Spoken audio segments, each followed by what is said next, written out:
Just like everything, someone has to be the first to do it no matter how weird it is. Like the common throw around about what freaky guy drank milk first.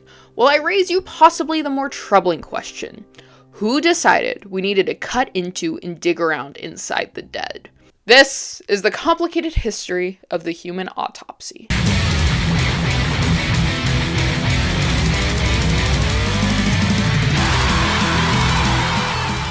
Disclaimer before we start getting into any of this, I'm not a doctor, I'm not a pathologist, I'm just a weird little anthropological freak that has internet access, okay? So don't hammer away at me about certain stuff.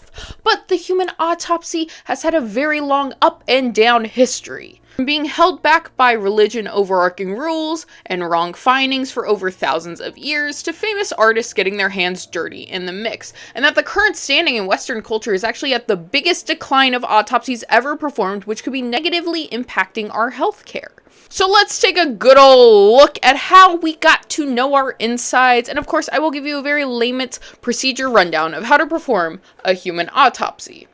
To get us started, let's take a look at the definition of an autopsy. The word itself, autopsy, translates roughly from ancient Greek to see for oneself. In the most basic sense, the goal of an autopsy is to determine cause, mode, and manner of death, as well as the state of health pre-mortem. Possibly contrary to your belief or not at all, I just know a lot of people think this is what happens to everyone, but autopsies are not performed on every person that dies. It's actually very not common to have an autopsy performed, especially now. The decision to do one is usually determined by a forensic pathologist. Let's say someone dies in hospice care from cancer that they've been battling for years. They're not going to get an autopsy. We kind of already know what went down. If they get an autopsy, it is going to be one of our 4 major flavors, because there is a vast amount of them when it comes to autopsies, almost like the Baskin-Robbins of the dead. But if someone dies in hospice from cancer, they're not going to get more of a traditional sense of a forensic autopsy. They're going to get possibly a clinical autopsy, or they just might not even get one at all. But let's say we find a body in a car in the middle of nowhere with odd circumstances.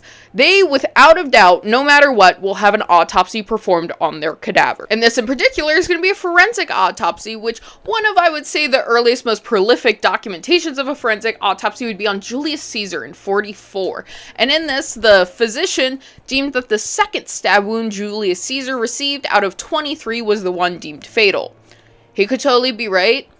I'm also going to say I don't know if someone's coming back from 23 stab wounds at that time. But regardless, this was a very big established forensic autopsy. And of course, you know, we're already talking about our different types and I'm going to break them all down for you, so don't worry. But let's take a look at our vast origins of even getting to any type of autopsy. First, we gotta take a look at anatomy, and more particular, an anatomical dissection, which is not the same as an autopsy, but it is the predecessor to one. And it may come as no surprise that this will take us all the way to ancient Greece. In particular, one of the most important figures in anatomical history is Diosculus of Cerdus. He would be the pioneer and credited creator of the term anatomy all the way in 300 BC.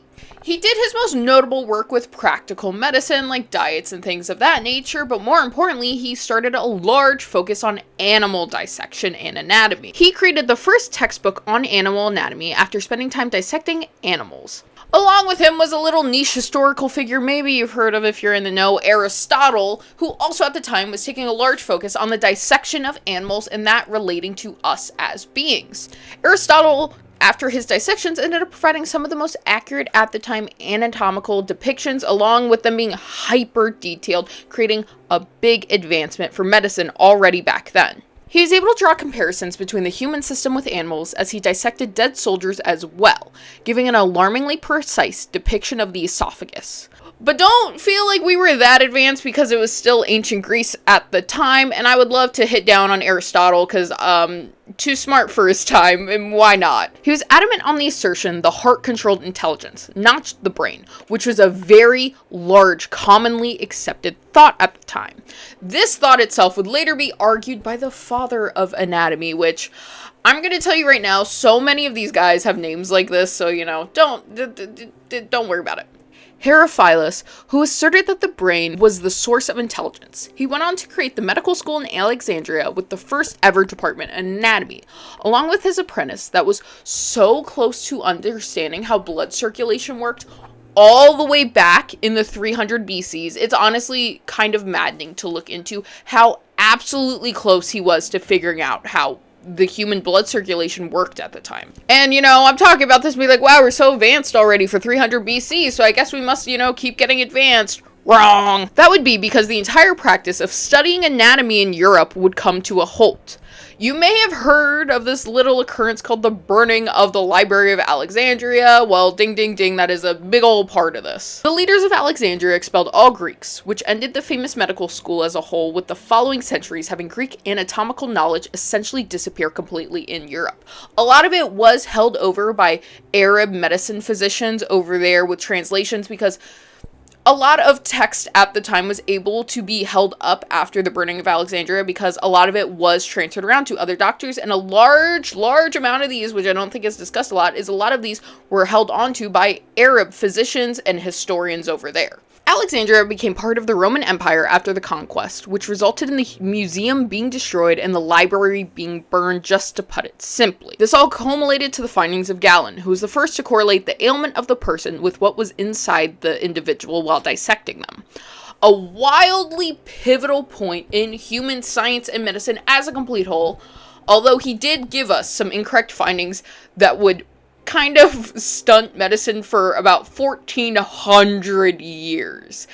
He meant well, but yes, for over 1,000 years, following his studies, kind of screwed over medicine for a bit. Galen's findings were mainly based on the dissection of animals. In particular, he loved a pig, because human dissections were now banned in ancient Rome.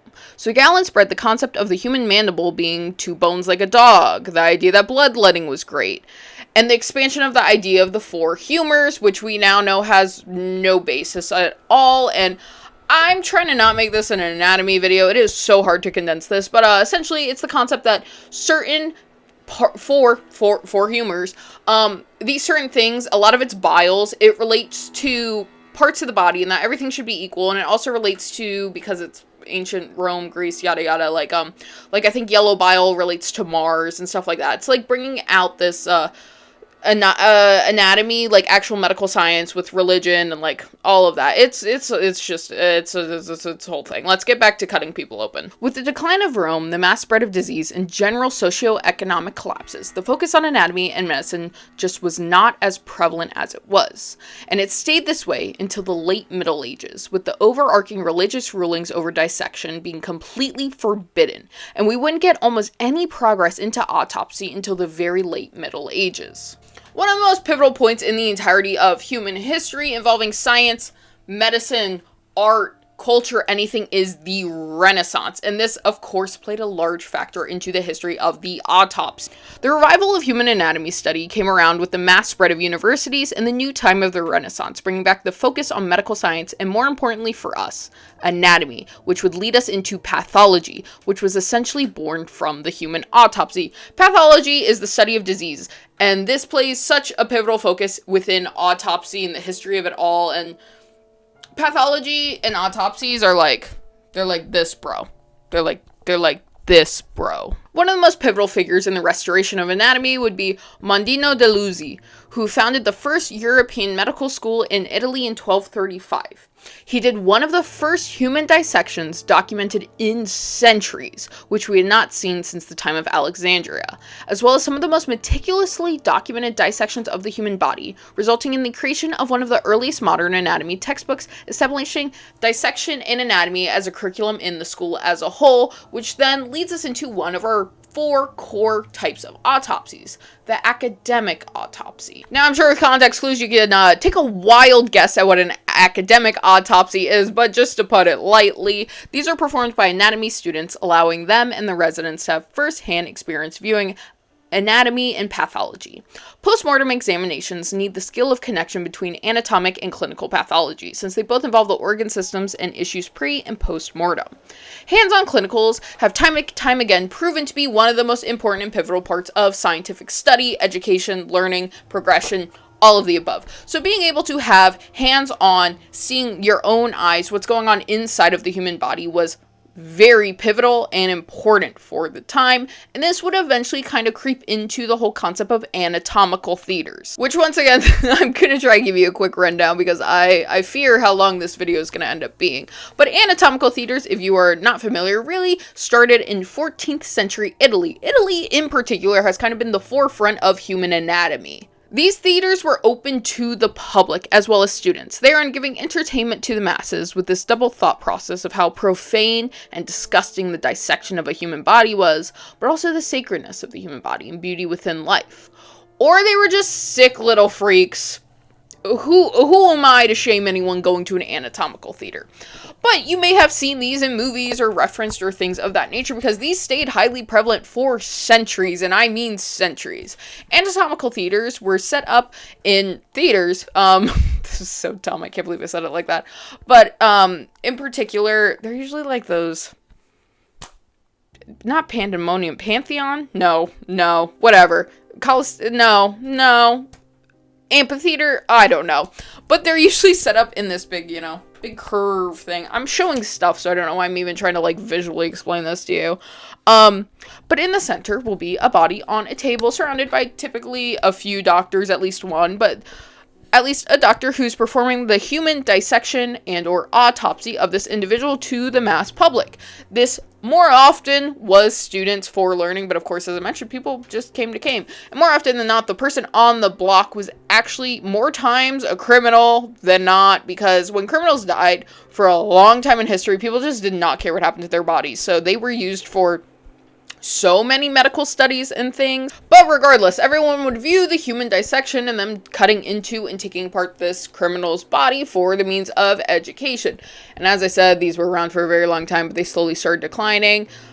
The masses started feeling different about death, and honestly, there's just better ways for people to learn hands-on and not in this weird big theater situation. So the doors started slightly closing, and eventually now this is absolutely not an occurrence that happens, and I don't know if they would really ever let people do this again. Before the official clearing of human dissection by the church, one of the rulers of Italy, Frederick II, ordered that the bodies of 2 executed criminals be delivered every 2 years to the medical schools, one of which was at Salerno for an anatomica publica, which every physician was obligated to attend. Showing us this now second side of option of autopsy, the clinical autopsy, which once again, context clues, I'm sure you kind of got what we're doing. Clinical autopsies serve 2 main reasons: for gaining more insight into the pathological process and what possibly caused the death, as well as giving insight into how deaths can be prevented in the future.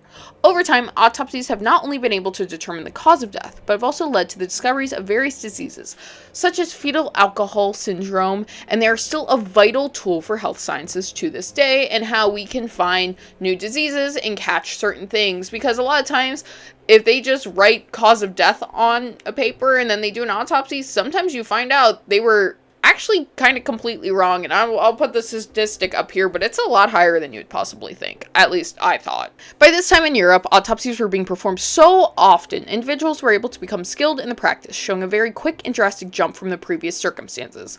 Although the practice was still entirely banned by the Catholic Church in Europe, this did not stop it, thankfully so, but it absolutely still wasn't super chill. And even though this was still banned, a judge in 1289 called 2 doctors to meet him to perform a forensic autopsy on a victim with 11 stab wounds, all which were deemed fatal but one. And the Catholic Church would keep this barring on human dissection up until the 1500s, giving just such a stunt on what could have been happening and practiced and learning. And during the Renaissance, more importantly with our budding progress in science, was also progress in the arts and the intertwining of science and art together as a complete whole. Anatomy played a very large part on artists, and most artists did things outside of, just drawing and sketching, and did a lot of philosophical work too.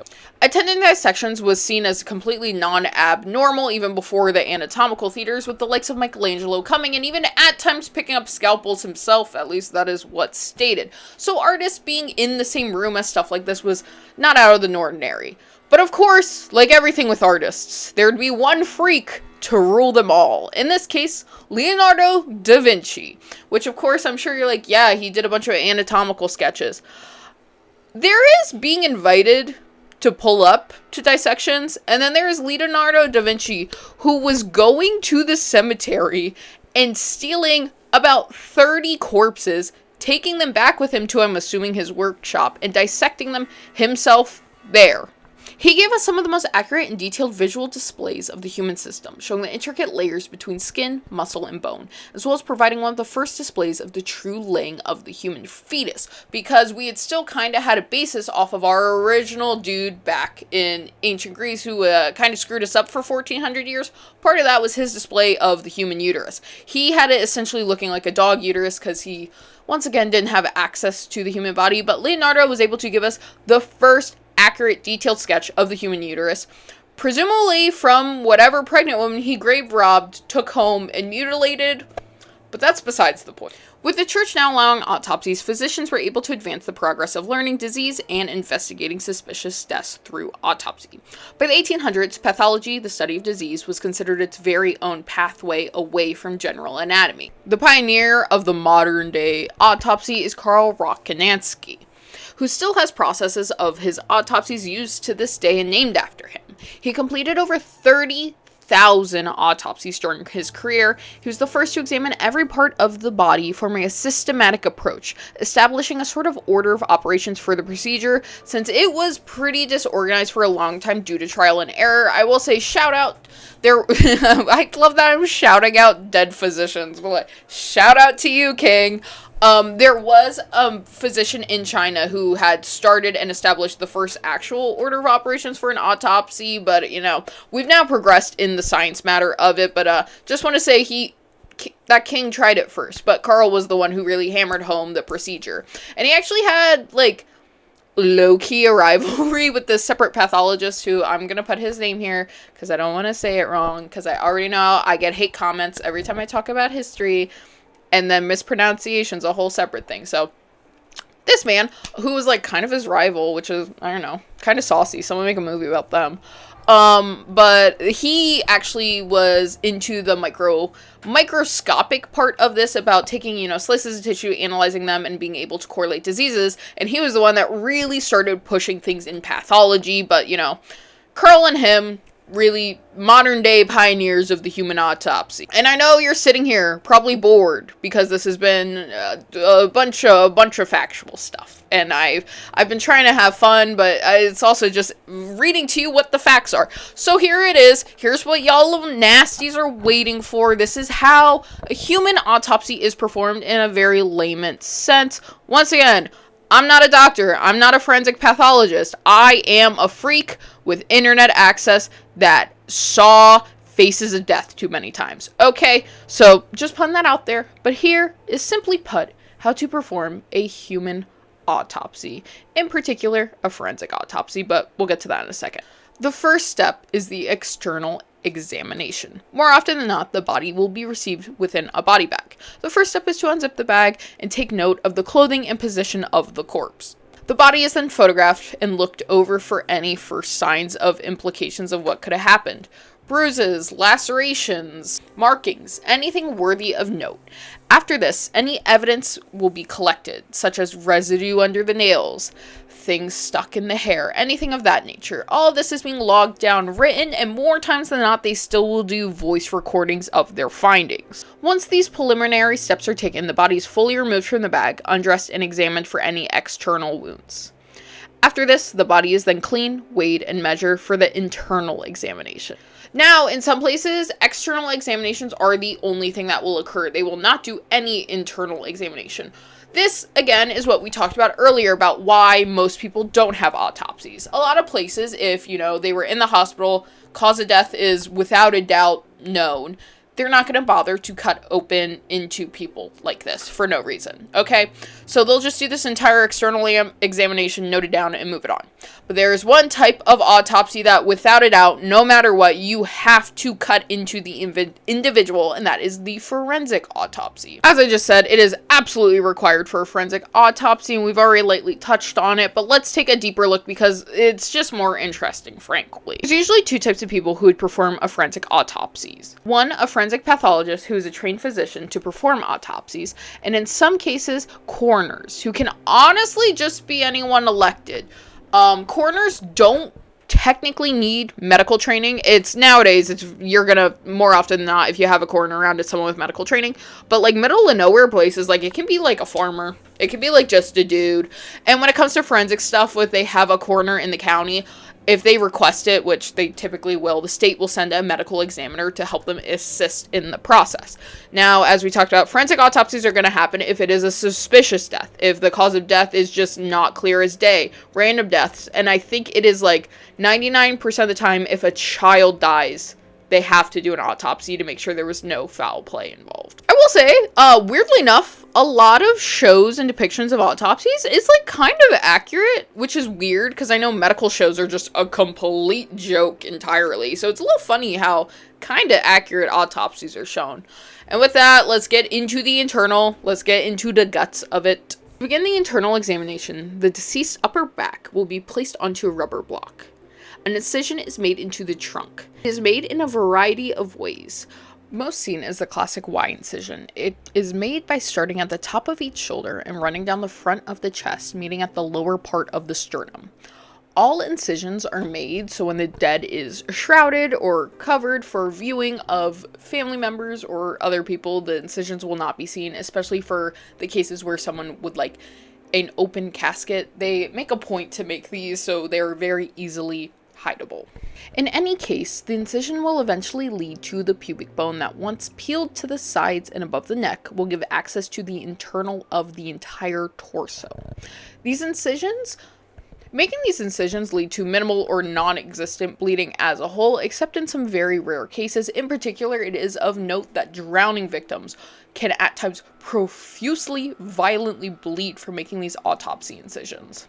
We begin the third step of organ examination. Specialty shears are then used to open the chest cavity, cutting through the costal cartilage on the ribs to assist in the removal of the sternum to expose the heart and lungs for examination. A PM40 knife is used to remove the sternum from the soft tissue that attaches it, which will later be put back in at the end of the autopsy.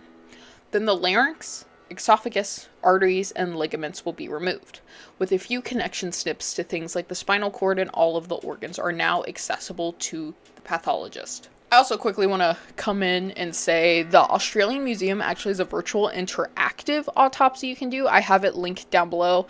It is very not gross, educational, it's small. It's a little small cute thing where you can like, take the organs out and like it asks you questions and you have to get them right, stuff like that. So I'm gonna have that link down below, and that is what I'm using a lot of visuals for right now if you were curious. Usually all the organs are removed together in one large mass and then separated and weighed out individually, as well as the pathologist checking for obvious signs of disease or trauma to the organs.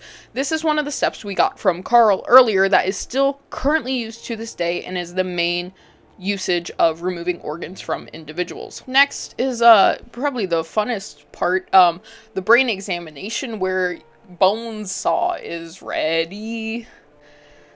I don't know why I did that. I'm like delirious right now. To remove the brain, an incision is made in the back of the scalp from one ear to the other. The scalp is then cut and separated from the underlying skull and pulled completely forward. The top of the skull is removed using a vibrating bone saw, and then the brain is gently pulled and lifted out. The brain is either cut fresh or is placed in a 20% solution of formaldehyde to fix it for future analysis for at least 2 weeks to make it firm enough to be able to handle safely.